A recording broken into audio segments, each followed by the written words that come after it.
Hello my dear students, welcome back to a new session of editorial analysis. आज का editorial है US Iran war पर।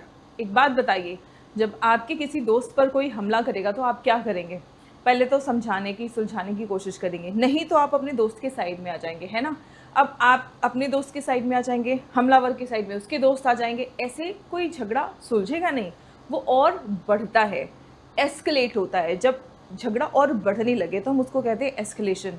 और इस वक्त यूएस ईरान वॉर जो है वो एक एस्केलेशन ट्रैप में फंस गया है। ट्रैप मतलब यूएस तो हमला करने से या मतलब समझौता वगैरह करने से बहुत ज़्यादा आगे नहीं बढ़ रहा है, ठीक है।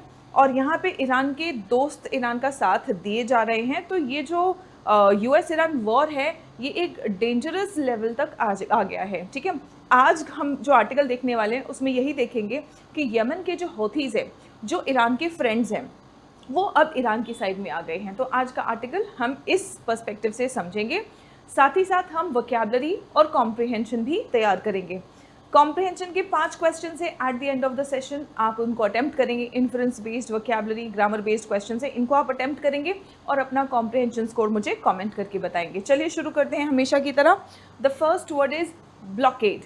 ब्लॉकेड, इसका पार्ट ऑफ स्पीच क्या होगा? इसका पार्ट ऑफ स्पीच है नाउन। ब्लॉकेड का मतलब क्या होता है? रोक देना, है ना। एक्शन टू स्टॉप मूवमेंट और ट्रेड, नाकाबंदी जिसको हम कहते हैं, है ना। सो ब्लॉकेड इज व्हाट? नाकाबंदी।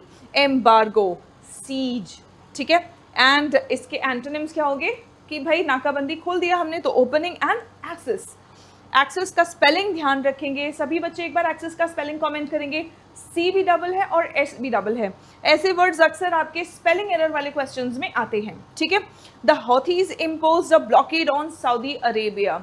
हौथीज ने क्या किया है? सऊदी अरेबिया पे एक ब्लॉकेड यानी कि नाकाबंदी लगा दिया है, ठीक है।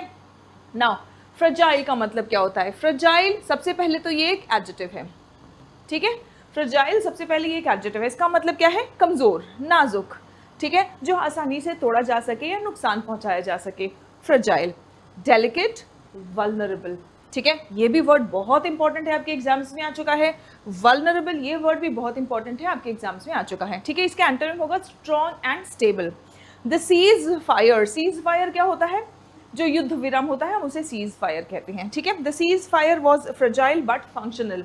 कह रहे कि सीज फायर जो है यानी कि जो युद्ध विराम है वो बहुत नाजुक है, कभी भी टूट सकता है, बहुत नाजुक है, लेकिन हाँ फंक्शनल है, बट फंक्शनल। कंस्ट्रेंड का मतलब क्या होता है? कंस्ट्रेन करना मतलब क्या? देखो कंस्ट्रेन तो एक वर्ब है, लेकिन हम जब V3 की फॉर्म में यूज करते हैं तो ये एडजेक्टिव का काम करता है, विशेषता बताता है। कंस्ट्रेंड का मतलब होता है रिस्ट्रिक्टेड और लिमिटेड, सीमित। Restricted, limited. एंटोनिम क्या होगा? फ्री। जो सीमित नहीं है या जो रोका हुआ नहीं है तो वो आज़ाद है, अनरिस्ट्रिक्टेड है, फ्री है। Saudi exports were constrained by the blockade. अब इस ब्लॉकेड के बाद में सऊदी का जो एक्सपोर्ट्स था वो रुक गया, है ना, रिस्ट्रिक्ट हो गया, सीमित हो गया। Coming to the question now, choose the word which means weak and easily broken. इन तीनों ऑप्शंस में से किस शब्द का मतलब है कमजोर या आसानी से जो टूट जाए? फ्रजाइल, ब्लॉकेड और constrained. The next word is reliance. याद रखना ANCE एंडिंग वर्ड, ये एक सफिक्स है बच्चों और ये नाउन का सफिक्स है, ठीक है। ANCE या ENCE ये किसके सफिक्स होते हैं? नाउन के सफिक्स होते हैं, ठीक है। किसके सफिक्स होते हैं? नाउन के सफिक्स होते हैं। डिपेंडेंस ऑन समवन और समथिंग, किसी चीज पर निर्भरता, डिपेंडेंस ऑन समवन और समथिंग, ठीक है, उसको हम कहते हैं रिलायंस। डिपेंडेंस कह लो, ट्रस्ट कर लो, है ना। इसका एंटोनिम क्या होगा? सेल्फ रिलायंस, आत्मनिर्भर। आप किसी और पर निर्भर नहीं है, आत्मनिर्भर है, इंडिपेंडेंट है। Saudi Arabia increased its reliance on Red Sea port, ठीक है। अब स्ट्रेट ऑफ हॉर्मोज बंद होने के बाद या रिस्ट्रिक्ट होने के बाद सऊदी अरेबिया ने क्या किया कि रेड सी के पोर्ट्स पर अपना निर्भरता बढ़ा दिया था, है ना। तो लेकिन अब हौथीज के आने के बाद वहाँ पे भी रिस्ट्रिक्शंस लग गए हैं, तो वहाँ पे भी सीमित हो गए हैं, ठीक है। एनफोर्स करना मतलब क्या? एनफोर्स करना मतलब लागू करना। देखो फोर्स करना मतलब दबाव डालना, ठीक है, प्रेशर डालना, लेकिन एनफोर्स करना मतलब लागू करना होता है। It is a verb. To make sure a rule or action is obeyed, लागू करना, ठीक है। इम्प्लीमेंट करना, इम्पोज करना। एंटोनिम होगा इग्नोर करना या फिर रिलैक्स करना। इग्नोर करना या फिर रिलैक्स करना। The Houthis could enforce a blockade. अब ये जो हॉथीज हैं ये एक ब्लॉकेड एनफोर्स कर सकते हैं, ठीक है ना। और ब्लॉकेड का मतलब क्या है? यस, ब्लॉकेड का मतलब क्या था? नाकाबंदी, है ना। तो हॉथीज जो हैं ये नाकाबंदी लगा सकते हैं, इम्प्लीमेंट करना, लागू करना, एनफोर्स करना। चोक पॉइंट का मतलब क्या होता है? चेक पॉइंट तो हमें पता है, चोक पॉइंट क्या है? A narrow route controlling movement, रणनीतिक संक्रा मार्ग, ठीक है। संक्रा मतलब नैरो, बहुत संक्रा, नैरो रास्ता है, ठीक है, और वो बहुत इंपॉर्टेंट है, स्ट्रेटेजिक है, ठीक है। So a narrow route controlling movement, वहाँ से लोगों का आना जाना है, तो उसको हम चोक पॉइंट कहते हैं। वो उसको बॉटल नेक भी कह सकते हैं, उसको नैरो पास भी कह सकते हैं, ठीक है। रोड में कई बार होता है ना कि दो बड़े शहरों को एक पतला सा रोड जोड़ रहा है, तो कनेक्शन क्या है? वो पतले से रोड का है, और वो बहुत इंपॉर्टेंट है क्योंकि वही एक इकलौता रोड है। तो वहाँ पे अक्सर क्या होगा? ट्रैफिक लग जाएगा, है ना, ट्रैफिक जाम्स अक्सर वहाँ पे होंगे, लेकिन वो बहुत इंपॉर्टेंट है तो, और इकलौता है तो लोग आना जाना भी बंद नहीं कर सकते, तो ऐसे जगह को हम क्या कहेंगे? हम चोक पॉइंट कहेंगे, ठीक है। सो बॉटल नेक और नैरो पास। ओपन रूट और फ्री पैसेज इसके एंटोनिम्स हैं। Bab el Mandeb, Bab el Mandeb is a strategic choke point. कह रहे हैं कि बाब एल मंडेब जो है ये एक स्ट्रेटेजिक चोक पॉइंट है, ठीक है। अब choose the word which means a narrow route controlling movement और transport. A narrow route controlling movement और ट्रांसपोर्ट, उसको हम क्या कहेंगे? रिलायंस, एनफोर्स या चोक पॉइंट? कमेंट करके आप मुझे बताएंगे। कुशन्ड का मतलब क्या होता है? कुशन का मतलब होता है तकिया। हम तकिया क्यों लगाते हैं? ताकि थोड़ा सा हमें आराम मिल जाए, है ना, सर पे प्रेशर ना जाए, मतलब कंफर्टेबल हो जाए। तो बेसिकली प्रभाव कम करना। कुशन करना मतलब क्या? जब हम इसको इन जनरल यूज़ करते हैं तो इसका मतलब क्या होता है? कुशन करना मतलब दोनों चीज़ों का फ्रिक्शन कम कर देना, थोड़ा सा कंफर्टेबल बना देना, है ना, प्रभाव कम कर देना। सो रिड्यूस्ड द नेगेटिव इम्पैक्ट, इसका मतलब होता है reduce the negative impact. Soften और मिटिगेट, एंटोनिम क्या है? वर्सन कर देना। यहाँ पे प्रभाव कम कर रहा है, नेगेटिव प्रभाव कम कर रहा है, और जब भी नेगेटिव प्रभाव ज़्यादा होता है तो हम उसे कहते हैं एग्रेवेट होना या वर्सन होना, और बदतर होना, ठीक है। The pipeline cushioned the impact on exports. अब जो पाइपलाइन था उसे एक्सपोर्ट्स का जो इम्पैक्ट था वो कुशन हो गया था, यानी कि नेगेटिव प्रभाव कम हो गए थे। ग्रिम का मतलब क्या होता है? बहुत प्यारा सा वर्ड है, एग्जाम में भी आ चुका है, ब्लीक वर्ड भी आपके एग्जाम में आ चुका है। डायर, ब्लीक, ग्रिम, इसका मतलब होता है बहुत गंभीर, ठीक है, वेरी सीरियस और डिप्रेसिंग, कोई चीज़ जो भयावह हो। ग्रिम सिचुएशन, है ना, मतलब भयावह सिचुएशन या बहुत ही गंभीर सिचुएशन, ठीक है, गंभीर और भयावह। ये विशेषता बता रहा है ना, तो ये एडजेक्टिव होगा, ठीक है, विशेषता बता रहा है तो ये एडजेक्टिव होगा।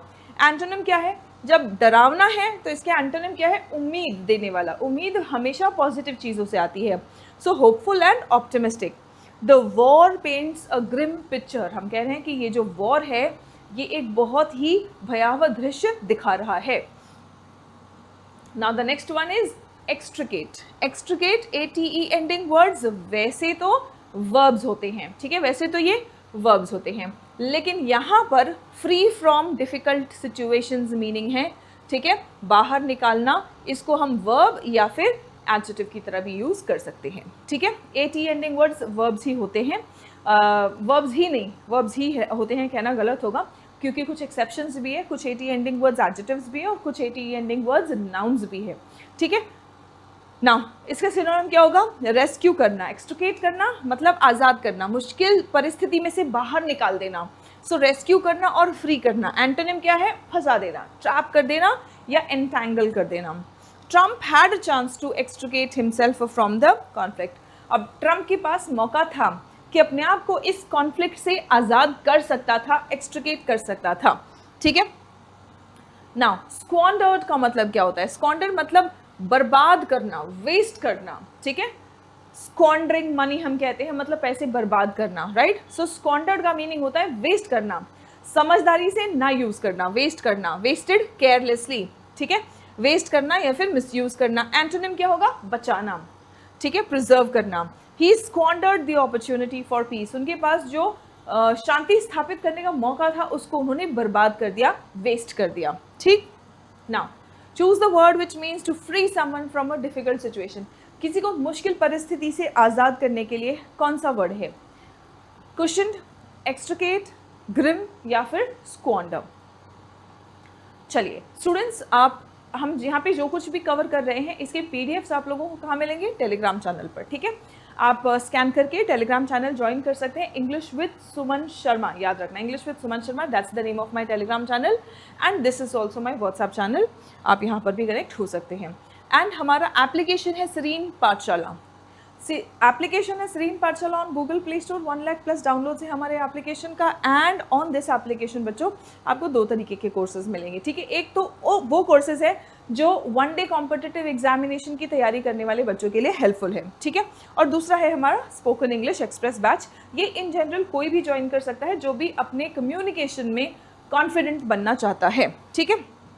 चलिए अब हम बात कर रहे हैं एस्केलेशन ट्रैप की, जहाँ पे मैंने आपको बताया शुरू में ही हमने डिस्कस किया है ना कि भाई 2 गुट अगर लड़ रहे हैं, ठीक है, इनके भी फ्रेंड्स आ रहे हैं, इनसे इनके साइड से इनके भी फ्रेंड्स आ रहे हैं इनके साइड से, तो क्या हो रहा है कि लड़ाई सुलझेगी नहीं और ज़्यादा वो बढ़ेगी और डेंजरस होगी। इसको कहते हैं एस्केलेशन ट्रैप, ठीक है। On the US and the war with Iran, Trump should change course, change course मतलब अपना रास्ता, अपना तरीका बदलना। Trump should change course if he wants to end the war with Iran, अगर ट्रम्प ईरान के साथ में जो वॉर है, जो युद्ध है, वो रोकना चाहता है तो उसको अपने रास्ते, अपने तरीके बदलने पड़ेंगे। The decision by Yemen's Ansar Allah, better known as Houthis, ठीक है, इनको क्या कहा जाता है? हाउथीज भी कहते हैं। और उन्होंने क्या फैसला लिया हाउथीज ने? To impose a blockade, blockade मतलब नाकाबंदी on Saudi Arabia, Saudi Arabia पे वो नाकाबंदी लगा रहे हैं, ठीक है। Signals that the war on Iran has entered its most dangerous phase, ये दिखा रहा है कि ईरान के साथ जो युद्ध चल रहा है ना, ये सबसे डेंजरस फेज में पहुंच चुका है। The Houthis a close Iranian ally, ally ALLY ally, ठीक है। सो हौथीज जो है ये ईरान के बहुत अच्छे दोस्त हैं, ये क्लोज एलाई हैं, इन्होंने अवॉइड किया था, ठीक है। अभी तक ये अवॉइड कर रहे थे कि ठीक है अब सुलझ जाएगा, अब सुलझ जाएगा, लेकिन ये अपने दोस्त को पिटता हुआ अब बहुत ज़्यादा टाइम तो देख नहीं पाएंगे, अब ये एंटर कर चुके हैं वॉर में, ठीक है। हैड अवॉइडेड डायरेक्ट इन्वॉल्वमेंट, ये अभी तक डायरेक्ट इन्वॉल्व नहीं हो रहे थे, due to a fragile but functional ceasefire, कह रहे थे चलो कमज़ोर सा है सीज फायर यानी कि युद्ध विराम, लेकिन चल तो रहा है, तो क्या पता युद्ध विराम के दौरान कुछ बातचीत हो और मामला सुलझ जाए। लेकिन अब ये डायरेक्टली इन्वॉल्व होने का फैसला ले लिया है इन्होंने विद सऊदी अरेबिया, ठीक है। किसके साथ में? Cease fire with Saudi Arabia, despite they are controlling most of Yemen's population centres, और ये लोग क्या यमन के मोस्ट पॉपुलेशन सेंटर्स कंट्रोल कर रहे थे, लेकिन फिर भी ये लोग डायरेक्ट इन्वॉल्व नहीं हो रहे थे, including capital Sana. That cease fire effectively fail apart on July 13, अब ये जो सीज फायर था, फेल अपार्ट यानी कि बिखर जाना, ठीक है, तो ये सीज फायर, ये युद्ध विराम था जो बिखर गया, इधर उधर हो गया जुलाई 13 को, when an airport in Sana'a was attacked by forces of Yemen's internationally recognized government, तो यमन का जो इंटरनेशनली रिकग्नाइज्ड गवर्नमेंट था, उन्होंने जब सना में एयरपोर्ट को अटैक किया, तब ये सीज फायर जो है ये इधर उधर हो गया, इधर उधर यानी फेल अपार्ट, टूट जाना, बिखर जाना। Based in Saudi Arabia, this government maintains loyal forces inside Yemen, अब ये सऊदी अरेबिया अभी तो बेस्ड है, लेकिन ये सरकार जो है अपने लॉयल फोर्सेस को कहाँ पे मेंटेन करती है? Inside Yemen. तो दो the Houthis remain the country's most powerful and influential political and military force, ये यमन के हाउथीज जो है ये यमन के most powerful and influential political भी और मिलिट्री फोर्स भी है ये, ठीक है। Blaming Riyadh for the attack, उन्होंने किसको ब्लेम किया इस चीज़ के लिए?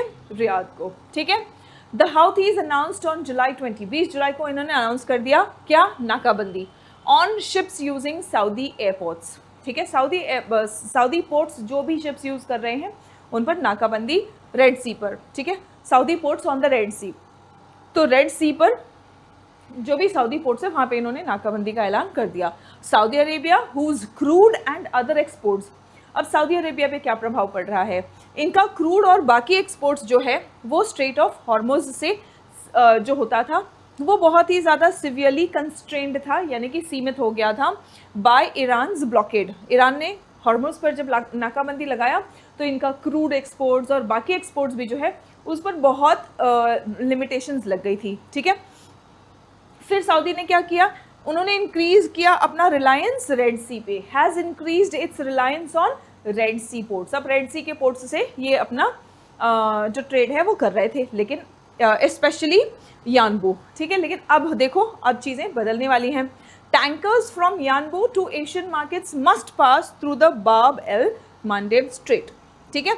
अब जो भी एशियन मार्केट में यानबू से जो टैंकर्स निकल रहे हैं, उनको कहाँ से गुजरना पड़ता था, बाब एल मांडेब स्ट्रेट से गुजरना पड़ता था। विच लिंक्स, और ये बाब एल मांडेब स्ट्रेट का इसका क्या इंपॉर्टेंस है, ये रेड सी को गल्फ ऑफ एडन और अरेबियन सी, इन दोनों से जोड़ता है, लिंक करता है, ठीक है। The Houthis control much of Yemen's Red Sea coastline. अब यमन का जो रेड सी कोस्ट लाइन है, काफ़ी सारा हिस्सा हाउथीज के कंट्रोल में है, overlooking the Bab el Mandeb, ठीक है। And can enforce a blockade of the choke point. अब ये जो बहुत ही इंपॉर्टेंट, क्योंकि ये किसको लिंक करता है, देखो एशियन मार्केट तक अगर जाना है तो गल्फ ऑफ एडन और अरेबियन सी को लिंक करता है बाब एल मांडेब ये स्ट्रेट, ठीक है।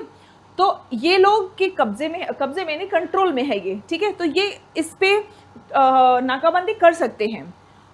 When Iran closed the Strait of Hormuz, जब ईरान ने स्ट्रेट ऑफ हॉर्मोज बंद किया था, after the US-Israel war began on February 28, जब US-Israel वॉर शुरू हुआ था February 28 को, तो उन्होंने स्ट्रेट ऑफ हॉर्मोज बंद कर दिया था। All Persian Gulf states struggled to sustain their exports. सभी पर्शियन गल्फ के जो स्टेट्स हैं, जितने भी वहाँ पे स्टेट्स हैं, सभी को बहुत मुश्किल हुई, स्ट्रगल्ड टू सस्टेन, बनाए रखना, अपना एक्सपोर्ट्स बनाए रखने में उनको बहुत मुसीबत हुई। सऊदी अरेबिया ने लेकिन क्या किया, Saudi Arabia however questioned the impact, यानी कि ये स्ट्रेट ऑफ हॉर्मोज बंद होने का जो नेगेटिव इफेक्ट था उसको उन्होंने क्वेश्चन कर दिया, मतलब थोड़ा कम कर दिया। कैसे कम किया था, by using its east west pipeline. उन्होंने अपना ईस्ट वेस्ट पाइपलाइन यूज़ करना शुरू कर दिया, इससे प्रभाव थोड़ा सा कम किया था, ख़त्म नहीं किया था, ठीक है। Which links its eastern oil fields, इसके ईस्टर्न ऑयल फील्ड्स को रेड सी एक्सपोर्ट टर्मिनल से लिंक करता है ईस्ट वेस्ट पाइपलाइन, ठीक है। तो उन्होंने ये ईस्ट वेस्ट पाइपलाइन यूज़ करना शुरू किया।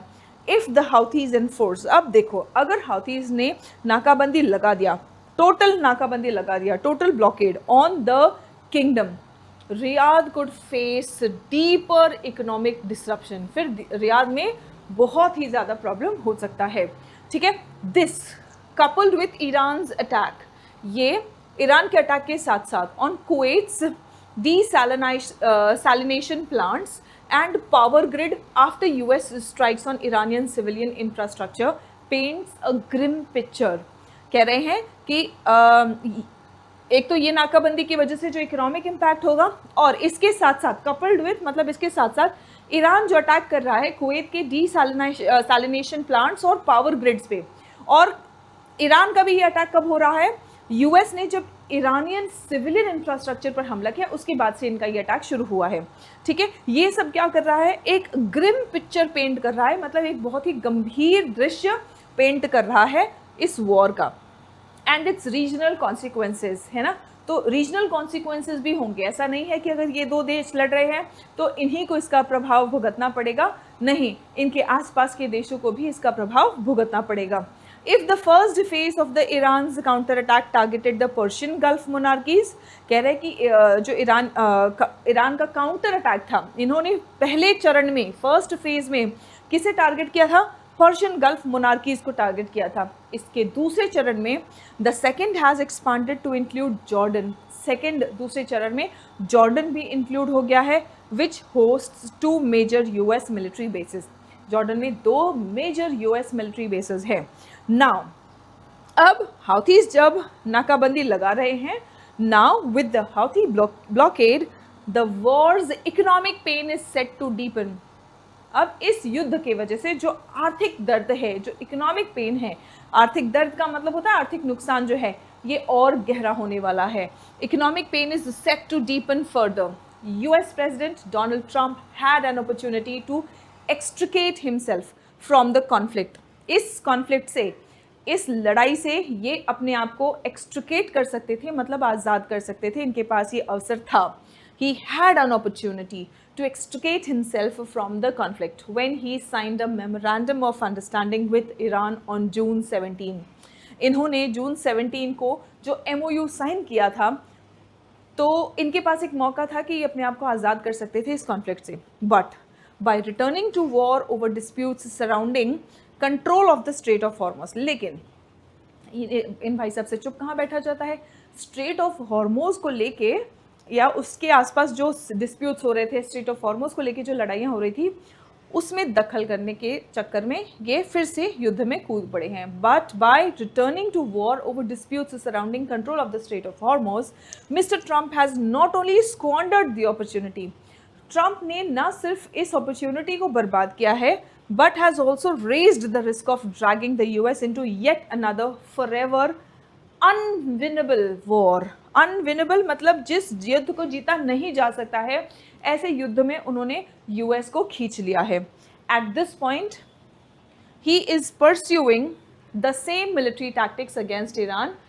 इस टाइम पर वो वही टैक्टिक्स, वही तरीके अपना रहे हैं ईरान पर, the same military tactics against Iran repeatedly, expecting different results. कह रहे हैं कि वही तरीका बार बार ईरान पे लगाया जा रहा है और सोचे हर बार कोई नया रिजल्ट निकलेगा। जब आप सेम एक्शन करोगे तो उसका सेम रिजल्ट निकलेगा। If mister Trump wants a way out मतलब सोल्यूशन, अगर ट्रंप इसका एक समाधान चाहते हैं, सोल्यूशन चाहते हैं, ही शुड चेंज कोर्स। उन्हें अपना तरीका बदलना पड़ेगा। चेंज कोर्स का मतलब होता है तरीका बदलना। Push for an immediate cease fire, he should push for an immediate cease fire. उन्हें जोर देना पड़ेगा जल्दी से जल्दी युद्ध विराम करने का, एंड रिटर्न टू डिप्लोमेसी, और उन्हें रिटर्न करना पड़ेगा डिप्लोमेसी में। डिप्लोमेसी मतलब बातचीत करके कोई भी मामला सुलझाने के तरीके पे रिटर्न करना पड़ेगा। Right students, now what is the central idea of the passage. इस पैसेज का सेंट्रल आइडिया क्या था। हमने यूएस ईरान के वॉर के बारे में बात किया, हमने हाउथीज आ गए हैं, सिचुएशन और गंभीर हो गया है, सऊदी अरेबिया भी और संकटों में आ जाएगा। पहले स्ट्रेट ऑफ हॉर्मुज बंद होने के बाद उन्होंने अपना थोड़ा सा ये नेगेटिव इफेक्ट कम कर लिया था अपना ईस्ट वेस्ट पाइपलाइन यूज़ करके, लेकिन ईस्ट वेस्ट पाइपलाइन रेड सी पर निर्भर हो रहा था। वहाँ पे अगर हाउथीज नाकाबंदी लगा देते हैं तो अब मुश्किल बढ़ सकती है। ठीक है, जॉर्डन पे भी अटैक कर लिया है, जॉर्डन भी शामिल हो चुका है। राइट, तो ये सब तो हमने बात किया, लेकिन आखिर सेंट्रल थीम क्या था, सेंट्रल आइडिया क्या था। सऊदी अरेबिया का economic growth through oil exports, importance of desalination plants in the middle east में डीसैलिनेशन प्लांट्स का क्या इंपॉर्टेंस है, हमने ये बात किया। The widening regional impact of US Iran conflict and the need for diplomacy, कि कैसे ये यूएस ईरान कॉन्फ्लिक्ट जो है ये और फैलता जा रहा है और बातचीत करने की कितनी ज़रूरत है। या मिलिट्री स्ट्रेंथ ऑफ हाउथीज की हमने बात की है। इसका मेन थीम, मेन आइडिया क्या था, सेंट्रल आइडिया क्या था, वो आप मुझे कमेंट करके बताएंगे। ठीक है, आप मुझे कमेंट करके बताएंगे। सही आंसर्स में कमेंट सेक्शन में पिन कर दूंगी, लेकिन पहले आप लोगों के मुझे इसके आंसर्स बताने हैं। ठीक है, हम देखते हैं कि कितने बच्चे आर्टिकल को अच्छे से समझे और कितना स्कोर कर पा रहे हैं इस कॉम्प्रिहेंशन में। ठीक है, 5 questions, let's see your scores. Now, according to the passage, why did the Houthis announce a blockade on ships using Saudi ports on the Red Sea? Houthis ने नाकाबंदी जहाज़ों पर क्यों लगाया, Saudi ports on the Red Sea जो use कर रहे थे। To increase oil prices globally, क्या वो ऑयल प्राइसेस बढ़ाना चाहते हैं, या वो सऊदी अरेबिया के इकोनॉमी को सपोर्ट करना चाहते हैं, या वो सऊदी अरेबिया को ब्लेम करते हैं सना पे जो अटैक हुआ, सना एयरपोर्ट पे जो अटैक हुआ उसके लिए, या फिर वो जॉर्डन के अगेंस्ट प्रोटेस्ट करना चाहते हैं, जॉर्डन के मिलिट्री बेसिस पे। जॉर्डन में 2 मेजर यूएस मिलिट्री बेसिस है, तो उससे प्रोटेस्ट करना चाहते हैं, इसलिए क्यों उन्होंने नाकाबंदी लगाया। ठीक है, चलो कमेंट करके आप मुझे बताएंगे। Which of the following can be inferred from the passage. यहाँ पर आपके सामने 4 स्टेटमेंट है। इस पैसेज में से, इन चारों में से कौन सा चीज़ आप समझ सकते हैं, क्या समझा जा सकता है इस पैसेज से। Military action alone is likely to end the conflict, सिर्फ मिलिट्री एक्शन से ही ये कॉन्फ्लिक्ट खत्म होगा। Closure of the Strait of Hormuz had no impact on Gulf countries, क्या स्ट्रेट ऑफ हॉर्मोज के बंद होने से गल्फ कंट्रीज पर कोई प्रभाव नहीं पड़ा। The continuation of the war is likely to increase both economic and regional instability, अगर ये युद्ध चलता रहा, the continuation of the war, अगर ये युद्ध चलता रहा तो क्या इस रीजन, इस क्षेत्र की आर्थिक और जो रीजनल इंस्टेबिलिटी है, अस्थिरता है, वो और बढ़ेगी? या फिर Saudi Arabia has become completely independent of maritime trade, Saudi Arabia जो है ये मैरिटाइम ट्रेड से ही कम्प्लीटली इंडिपेंडेंट बन चुका है? क्या समझा जा सकता है इस पैसेज से? कमेंट करके बताएंगे। Coming to the next question, according to the author, मैं आपको क्वेश्चन और ऑप्शंस भी अच्छे से समझा दे रही हूँ, ठीक है? आप मुझे आंसर बताएंगे। According to the author, see this is what comprehension में हमें इंप्रूव करना है। एग्जाम में आपके पास क्वेश्चंस या ऑप्शन भी समझाने के लिए कोई नहीं होगा, आपको खुद से समझने की अपनी एबिलिटी डेवलप करनी है, ठीक है? According to the author, what mistake did President Donald Trump make? Author के मुताबिक डोनाल्ड ट्रंप ने क्या गलती की है? उन्होंने सऊदी अरेबिया से बात करने के लिए ही मना कर दिया, उन्होंने यूएस ट्रूप्स को मिडिल ईस्ट से निकाल लिया है, he withdrew US troops from Middle East, वो मिलिट्री कन्फ्रंटेशन दोबारा करने लगे, he return to military confrontation instead of building on the diplomatic agreement with Iran, या फिर उन्होंने जॉर्डन पर सैंक्शंस लगाया है? क्या गलती की उन्होंने?